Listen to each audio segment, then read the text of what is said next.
Friend, आज की इस कक्षा में आपका स्वागत है। आज मैं इस वीडियो में नौकर क्लास 6 के नौकर पाठ का थर्ड पार्ट पढ़ाएंगे। तो आइए देखते हैं। गांधी को बच्चों से बहुत प्रेम था। अपने बच्चों के जन्म के 2 माह बाद उन्होंने कभी किसी दाई के बच्चे की देखभाल के लिए नहीं रखा। वे मानते थे कि बच्चे के विकास के लिए माँ बाप का प्यार, उनकी देखभाल अनिवार्य है।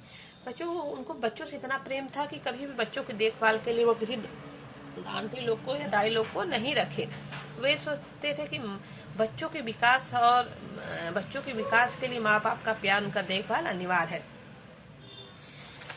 वे माँ की तरह बच्चों की देखभाल कर सकते थे, खिला पिलाकर और बहलाकर रखते थे।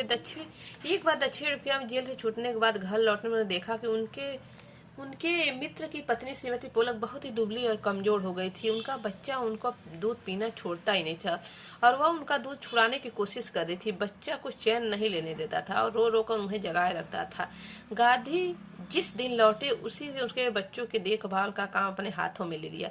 सारे दिन बड़ी मेहनत से सभाओं में भाषण देने के बाद 4 मील पैदल चलकर गांधी कभी कभी रात को 1 बजे घर पहुंचते थे। बच्चे को श्रीमती पोलक के बिस्तर पर से उठाकर अपने बिस्तर पर लिटा लेते। वह चारपाई के पास एक बर्तन में पानी रख लेते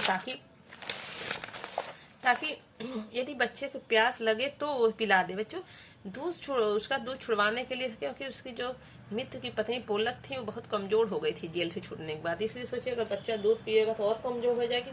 इसलिए उस बच्चे को 15 दिन तक अपने पास रखे और जब बच्चा रोता था, उसको प्यास लगे क्या तो उसको पानी दे सकते, दूध रखे थे। लेकिन इसकी जरूरत ही नहीं पड़ती थी। बच्चा कभी नहीं रोता और उनकी चारपाई पर रात में आराम से सोता रहता था। किसके पास? गांधी जी के पास। 1 पखवाड़े तक माँ से अलग सुलाने के बाद बच्चे ने माँ का दूध छोड़ दिया। 1 पखवाड़े यानी बच्चों पखवाड़ा होता 15 दिन का, महीने में 15 दिन का 1 पखवाड़ा होता। तो 15 दिन होने पर माँ से अलग सुलाने के बाद बच्चे ने माँ का दूध छोड़ दिया। गांधी जी अपने से हर काम में निपुण थे, चाहे वो बच्चों घरेलू हो, चाहे सामाजिक हो, चाहे आर्थिक हो, चाहे राजनीतिक। हर क्षेत्र में वे संपन्न थे। हर क्षेत्र में उनको हर चीज का ज्ञान था। गांधी जी अपने से बड़ों का बहुत ही आदर करते थे, वो रिस्पेक्ट करते थे। दक्षिण अफ्रीका में गोखले गांधी के साथ ठहरे हुए थे। उस समय गांधी ने उनके दुपट्टे पर इस्त्री की।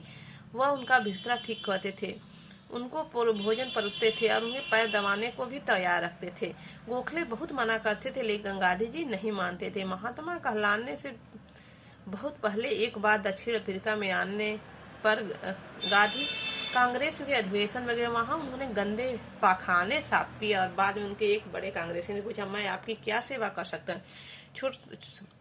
सोच लीजिए बच्चों, वे किस हद तक, बताइए, दक्षिण अफ्रीका में वह पाखाने तक साफ कर दी। वे किसी काम में शर्म नहीं करते थे। इतना शिक्षित, इतना ये भी नहीं गरीब परिवार के थे, संपन्न फैमिली के थे, तब भी बच्चों हर काम के लिए आज तक, सही बात, उनके जैसा कोई न हुआ न होगा। मैं आपकी क्या सेवा करता, लोग उनकी रिस्पेक्ट भी उतना ही करते थे। नेता ने कहा, मेरे पास बहुत से पत्र इकट्ठे हो गए हैं जिसका जवाब देना है। मेरे पास कोई कारकुन नहीं है जिसे यह काम दूं। क्या तुम यह काम करने को तैयार हो? गांधी ने कहा, जरूर। मैं ऐसा कोई भी काम करने को तैयार हूँ जो मेरी सामर्थ्य से बाहर ना हो। यह काम उनके थोड़े समय समाप्त कर डाला और इसके बाद उन्होंने नेता की कमीज के बटन आदि लगाने, उनकी अन्य सेवा का काम खुशी से किया। जब कभी गांधी ने किसी सहायक को रखने की आवश्यकता होती थी तब गांधी किसी हरिजन को रखने का आग्रह करते थे। उनका कहना था कि नौकरी हमारे वेतन भोगी मजदूर नहीं, अपने भाई के समान मानना चाहिए। इससे कुछ कठिनाई हो सकती है और कुछ चोरियां भी हो सकती, फिर भी हमारी कोशिश सर्वथा निष्फल नहीं जाएगी। उन्हें यह मालूम ही न था कि किसी को नौकर की भांति कैसे रखें। वे खुद एक नौकर का काम करते थे। बच्चों, उनको यही नहीं, कैसे वो सबको अपने भाई समान मानते थे। उनको यह नहीं पता कैसे किसी के साथ नौकरों जैसा बिहेव किया जाता है। क्योंकि वह हर काम वो अपने खुद करते थे। एक बार भारत के जेल में उन्होंने कई साथी कैदियों उनकी सेवा टहल का काम सौंपा गया। एक आदमी ने उनके फल धोता था, काटता था, दूसरा बकरियों को दूधता, तीसरा उसके निजी नौकर की तरह काम करता था और चौथा उनके पाखाने की सफाई करता था। एक ब्राह्मण कैदी उन्हें बर्तन धोता था और 2 गोरे यूरोपियन प्रतिदिन उनकी चारपाई बाहर निकालते थे। गांधी ने देखा कि इंग्लैंड में ऊंचे घरानों में घरेलू नौकरों को परिवार का आदमी माना जाता है। गांधी ने देखा कि इंग्लैंड के ऊंचे घरानों में घरेलू नौकरों को परिवार का आदमी माना जाता है। एक बार एक अंग्रेज ने घर से विदा लेते थे, उन्हें देखकर यह खुशी हुई कि घरेलू नौकरों को उससे परिचय नौकरों की तरह नहीं बल्कि परिवार के सदस्य के सामने समान कराया जाता, तो उनको बहुत ही खुशी हुई। एक बार एक भारतीय सज्जन ने यहाँ काफी दिनों ठहरने के बाद गांधी जब चलने लगे तब उस घर के नौकरों ने उनसे विदा ली और कहा कि मैं कभी किसी को अपना नौकर नहीं समझता, उसे भाई या बहन ही माना है, और आप लोग को भी मैं अपना भाई समझता हूँ। आपने मेरी जो सेवा की उससे प्रतिदान देने का सामर्थ्य मुझ में नहीं, लेकिन ईश्वर आपको इसका पूरा फल दे। तो आज का वीडियो बच्चों यहीं समाप्त करें। धन्यवाद।